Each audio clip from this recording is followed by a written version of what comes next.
بسم اللہ الرحمن الرحیم۔ السلام علیکم ورحمۃ اللہ وبرکاتہ۔ حمزہ اپنے پسندیدہ امرود کے پیڑ کے پاس معمول کے مطابق پہنچا کہ اسے سسکیوں کی آواز سنائی دی۔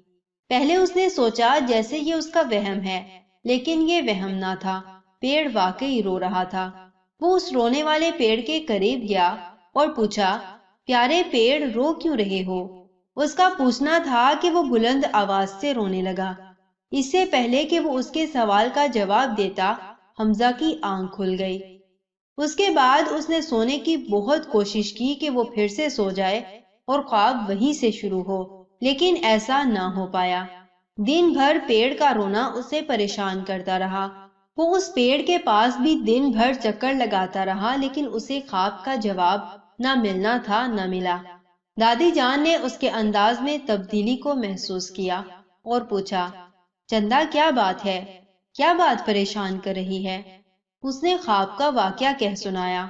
دادو مسکرائیں اور پیار کرتے ہوئے کہا، میں اس پیڑ کے رونے کی وجہ جانتی ہوں، لیکن آپ کو نماز کے بعد بتاؤں گی۔ اس کا مرجھایا چہرہ کھل اٹھا۔ نماز کے فوراً بعد وہ دادو کے سامنے جا بیٹھا۔ دادو نے کہا، دیکھو بیٹا، اس کے ساتھ والے پیڑ پر آپ صبح صبح امرود توڑنے جاتے ہو اور اس دوسرے پیڑ کے پاس نہیں جاتے، بس یہی وجہ ہے کہ وہ اداس ہے۔ حمزہ نے جھٹ کہا، دادی جان، اس پر جو امرود ہوتے ہیں وہ میٹھے بھی نہیں ہوتے اور اکثر کے اندر سے کیڑے بھی نکلتے ہیں۔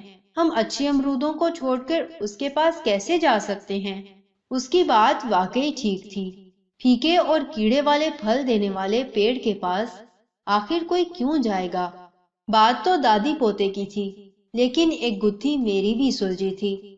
کوئی میرے پاس کیوں نہیں بیٹھتا، میری صحبت کو پسند کیوں نہیں کرتا؟ یہ سمجھ آ گیا تھا۔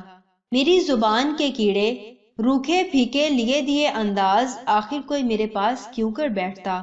کہ میرے پاس نہ مٹھاس تھی، نہ ہی ذائقہ دار پھلوں والی تازگی۔ دادی پوتے کی گفتگو نے ایک سبق دیا تھا، لوگوں کے لیے پھلدار، خوشبودار، مفید بننا ہے، ورنہ اداسی بھی ہوگی اور اکیلا پن بھی۔ جزاکم اللہ خیر و احسن الجزا۔ السلام علیکم ورحمۃ اللہ وبرکاتہ۔